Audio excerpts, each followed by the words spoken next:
Hey, what's up guys? Welcome back to another, once again, episode of Top 5 Poses. Last time we took a look at one of the best redos in the line, being Super Saiyan 3 Goku 2.0.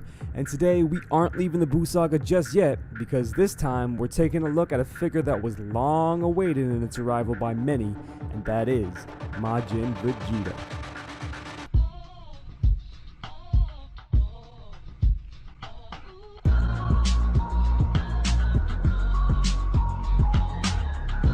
Now, despite Majin Vegeta's popularity as a character, I'd say pretty much all of us were left a little underwhelmed when he finally arrived. Don't get me wrong, as far as a figure goes with respect to older Majin Vegetas of the past, this one definitely is the best. However, when comparing it to some of the other figures in the line, it can start to seem a little lackluster. Out of all the episodes in this series, I'd say Majin Vegeta was the first to present a decent challenge for me in coming up with 5 awesome poses. I'd even go so far as noting that even the back of his box does a pretty crappy job at showing posing options, so really I had to think way outside the box where I could on this one. So without further ado, let's get into some of the better poses we can get out of this figure. So first up, I have a pose that I wish was further up on this list, I really do. Regrettably though, I had to put it as the 5th, and it was a struggle to do so as it really doesn't offer much at all without any sort of effect. However, it will definitely strike a chord with fans of the series, and that pose is the Final Atonement or Final Explosion. Quite a memorable moment from the Z series in my opinion, and I still think it should have been dubbed the Final Shine instead of that attack from GT, but hey, what's done is done. Anyway, this pose is as minimalistic as it gets, folks. Now, critiquing it further, I feel like the figure also lacks the right faceplate for this. I mean, you can get away with the smirk or the neutral face, but at the end of the day, without the tears or blood and battle damage, this pose looks like little more than some guy standing with his fists at his side deciding whether or not he's angry about something today. On a positive note though, it still holds value, especially with fans from the Z series, and I mean, if you do have effects to go with him or dabble in customization, then you can probably do wonders with this pose and kick it up a few notches. Alright, so coming in at number 4 is a slight step up from the Final Atonement pose, and that is a type of pose I call Saiyan Pride or the Madness. Now, this one again is very minimalistic. You can get more creative with the exact moment and look you're going for here. Let me explain. If you want a more aggressive sort of look, you can totally go for the moment after Vegeta breaks free of Babidi's control on the count of good old Saiyan Pride. And now, this again gives you a couple of options. First is the moment with sort of grabby hands as Vegeta is monologuing about his pride, and then of course is the moment where he actually breaks free of Babidi's mind control bond and releases a surge of energy. My one gripe with either option though is that again, Tamashii hasn't exactly given us the right expression for these moments via faceplates, but if you angle the figure just right, you can probably pull off the pose without the faceplate having too much effect on it negatively. Up next is the Madness sort of pose. Right before the Saiyan Pride moment where Vegeta is brought to his knees and all the while Babidi is ordering him to kill Supreme Kai, I think this is the first time I've ever had a pose that involved a figure on its knees, but again, we're working with limited materials here, so drawing on the Z-fan nostalgia is definitely the stronger way to go with this Majin Vegeta figure. Again, if you've got an aura or lightning effects, you can totally take this pose up a few notches, but even without, it still offers you something outside the norm to just show off on your display.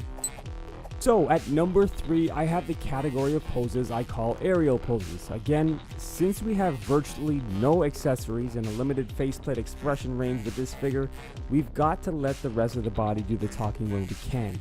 That's where an aerial pose comes into play, and I know it's sort of breaking the rules of only using what's in the box as it doesn't come to the stand, but I think it's okay to bend the rules just a tad here.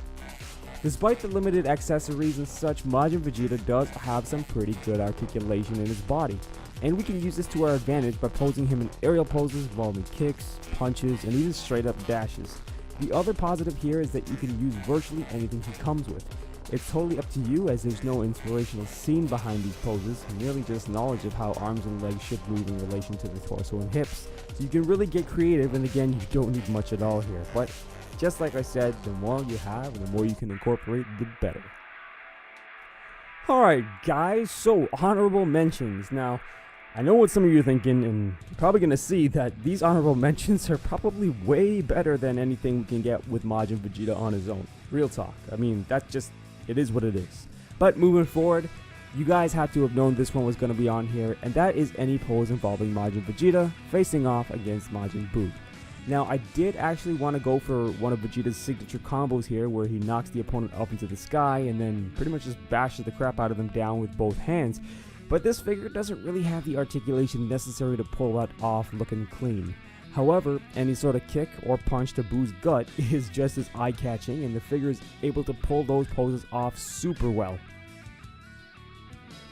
The next honorable mention goes to another thing that you already had to have known that was going to be on here, and this is probably the best thing to do with Majin Vegeta if you have a Goku figure and not really much other accessories. And that is him fighting Goku, or even Super Saiyan 2 Goku if you have, a third-party head. Aside from this being one of my favorite fights in the anime, you can't really go wrong with this pose. Not to mention, you can have him in the air, grappling, really whatever you want to have recreated from that scene in Z. You pretty much can get a solid attempt from these two figures right here. Alright, so at number 2 is any sort of fighting stance pose. Now with this one, I'm relying a lot more on the smirk faceplate. Really playing out Majin Vegeta's sadistic side here. The cool thing here is that you can go nostalgic and copy Vegeta's OG fighting stance pretty nicely with this figure, or you can go a totally different route and pose him more, generically, all of which offer a real nice pop to your display. Again, if he was battle damaged, that would have been sick, but he isn't. However, this pose still is a lot better than the other options we have lower down on the list, for the simple reason of just hitting angles and using more of that articulation. Not to mention, pretty much any of the faceplates would work for this pose. Alright guys, so at number 1, I have Majin Vegeta performing his Atomic Blast attack. Arguably a more lethal, straight to the point version of Big Bang attack in my opinion. Luckily, this figure comes with everything you need to be able to pull this pose off pretty well. But I will say again, battle damage would make this pose even crazier. The real nice thing at least is that he comes with the actual hand for this attack. Otherwise, I'd straight up be grasping at a straw here, guys. Like, I don't even know what I'd have for the fifth pose. But yeah, we're able to pull this pose off, and the nice thing about that is that we can make him hit this pose from any angle. And with a couple of different faceplates too. Just imagine what this would look like with some swirling energy effect and lightning around it though. It'd be freaking nuts. Working with what we have though, I think it's safe to say for Z fans, you'll still be able to put all of these nostalgia strings into play and make them work very easily here. And even for those non-Z fans looking at your collection, at least it looks like he's doing something cool. That is, unless you have everybody on your shelf doing a Ki Blast attack, then maybe switch it up. So there you have it guys, my take on the top 5 poses for Majin Vegeta. Safe to say this figure would have been done a lot better if he was either battle damaged or just came with a few more accessories to give your poses some extra flair. Sticking to the rules of the series and using just what's in the box really presents a bigger challenge here, and while most of us have multiple figures in our collections or even some effects, it's always nice to try and help out the people who aren't as fortunate. I also wish the articulation was a bit freer. What I mean is that I wish that he was able to put both of his hands closer together, or even came with the more grabbier looking hand so we could at least recreate a Final Flash as Majin Vegeta. That would have probably made the list in my opinion. Ah well. Anyways guys, I hope you got some good ideas from this video, or even just get the gears turning a bit more. I'll take that.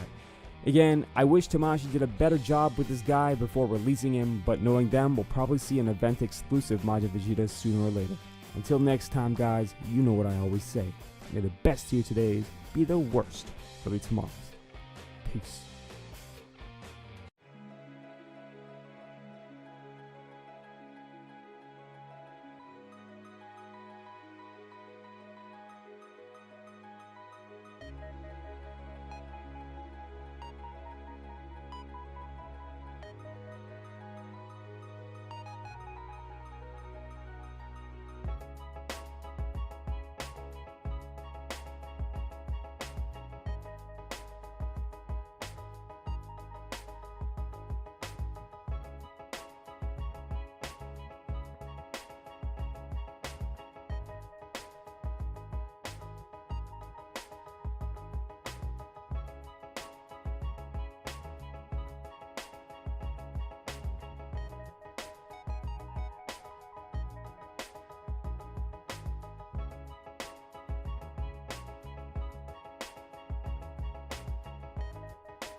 Hey guys, if you're brand new to the channel, don't forget to hit that subscribe button and definitely ring a ding ding that bell notification button. It helps the channel grow and it helps me bring you guys a lot more.